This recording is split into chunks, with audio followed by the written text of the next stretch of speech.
respect your parents, one must not lie, and honesty is the best policy. इन सब बातों को बार बार सुनने के बाद भी हम अभी तक पूरे तरीके से ईमानदार नहीं हैं। भगवान राम, इन जैसा बनने की इच्छा हम हमेशा रखते हैं, लेकिन उन्होंने कभी झूठ नहीं बोला। रघुवंशम ने अपने माता पिता के साथ जो व्यवहार किया वो आज के समय में न केवल ढूंढना मुश्किल है, बल्कि वैसा व्यवहार करने की मन में चेष्टा तक रखना भी मुश्किल है। सत्य, न्याय और सदाचार के प्रतीक मर्यादा पुरुषोत्तम राम, क्या हम उन्हें पूरे दिल से मानते हैं? राम होना इतना आसान नहीं। अब ये बात मन में एक बहुत बड़ा सवाल खड़ा करती है कि अगर राम होना इतना आसान नहीं तो क्या रावण होना आसान है? हमारे हिंदू पुराण में सबसे अच्छी बात यही है कि उसमें एक किरदार की अच्छी और बुरी दोनों बातें दिखाई गई हैं।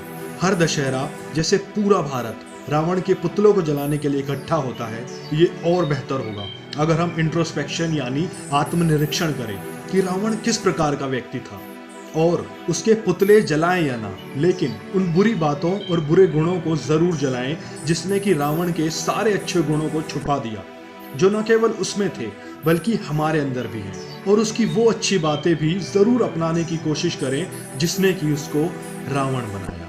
सबसे पहली बात, विश्वास की ताकत।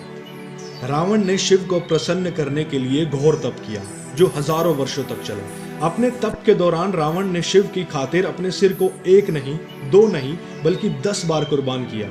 हर बार जब भी उसने अपना सिर काटा तो एक नया सिर उभर आता। ऐसा बार बार होना उसे अपने तप को जारी रखने की और हिम्मत देता। उसकी 10वीं परिक्रमा के बाद शिव ने दर्शन दिए और स्वर्गीय अमृत का वरदान दिया। कुछ भी करने के लिए विश्वास सबसे जरूरी है। अगर आप भगवान को मानते हैं तो उन पर भरोसा कीजिए, और अगर यूनिवर्स को मानते हैं तो उस पर, और अगर किसी को भी नहीं मानते हैं तो खुद पर जरूर कीजिए। दूसरी बात, ज्ञान की ताकत। रावण एक असाधारण शोधकर्ता यानी रिसर्चर था। आयुर्वेद, राजनीति विज्ञान और क्षत्रियों के सब तौर तरीके सीखा हुआ था। उसके 10 सिर शास्त्रों और 4 वेदों में उसकी अंतर्दृष्टि की बात करने के लिए जाने जाते हैं। वो एक महान वीणा वादक भी था। इसके अलावा उसने औषधियों पर कई किताबें और छंद लिखे। हिंदू ज्योतिष पर एक किताब रावण संहिता और अर्का प्रकाशम की भी रचना की। और ये बात बताती है कि आपके बुरे कर्मों के बावजूद भी अगर आपके पास ज्ञान है तो वो आपको आपके दुश्मनों तक से भी सम्मान दिलाता है। और अपना ज्ञान बढ़ाने के लिए किताबें पढ़िए, अच्छे लोगों की बातें सुनिए।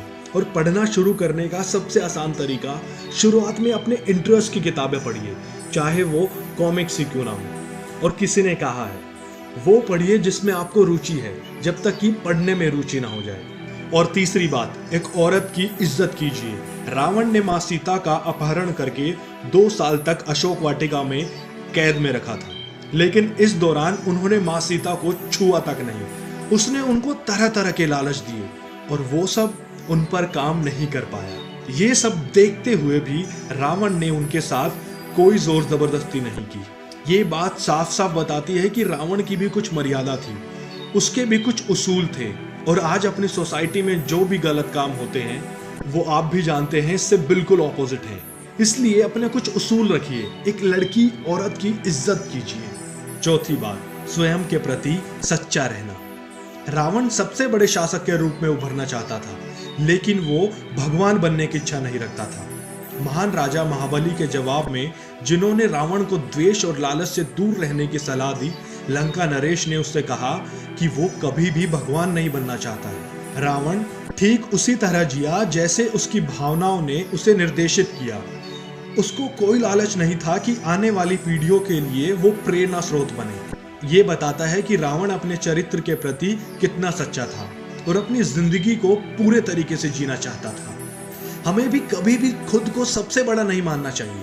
इस जिंदगी में जो भी कुछ नया एक्सपीरियंस कर सकते हैं उसे करना चाहिए और खुल के जीना चाहिए। ये हमें साफ साफ बताता है कि अहंकार जब इतने बड़े महान ज्ञानी का नहीं टिका तो हम क्या हैं। ये सब कुछ खत्म कर देता है, फिर चाहे वो सोने की लंका क्यों ना हो। और इसी अहंकार ने रावण की सभी अच्छी बातों को नकार दिया। जब कभी भी किसी भी बात का कुछ भी पास होने का अहंकार आए तो एक बार अपनी सांसों पर ध्यान देना और विचार करना, उनको कौन चला रहा है? क्या आप खुद चला रहे हैं? और अगर वो इसी वक्त रुक जाए तो अहंकार तो छोड़ो, आप ही कहाँ हो। अब बात करते हैं राम और रावण में रा यानी कॉमन क्या था।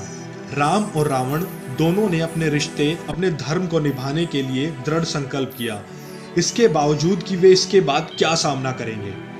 राम ने सभी खतरों के खिलाफ वीरता के साथ लड़ाई की, जब तक उन्होंने सभी गलत कामों के लिए न्याय नहीं लिया जो कि माँ सीता और उनके साथ हुए। और इसी तरह रावण अपने फैसले पर अंतिम सांस तक टिका रहा और वीरता की मिसाल बना। तो ये थी बहुत सारी बातों में से कुछ बातें जो हम रावण से सीख सकते हैं। ऐसे वीर महान ज्ञानी को शत शत नमन। आप सभी को दशहरे की बहुत बहुत शुभकामनाएं। So do subscribe and press the bell icon to be updated. और हाँ, अगर आप कोई टॉपिक रिकमेंड करना चाहते हैं, उस पर वीडियो चाहते हैं, तो नीचे कमेंट सेक्शन में ज़रूर बताइए।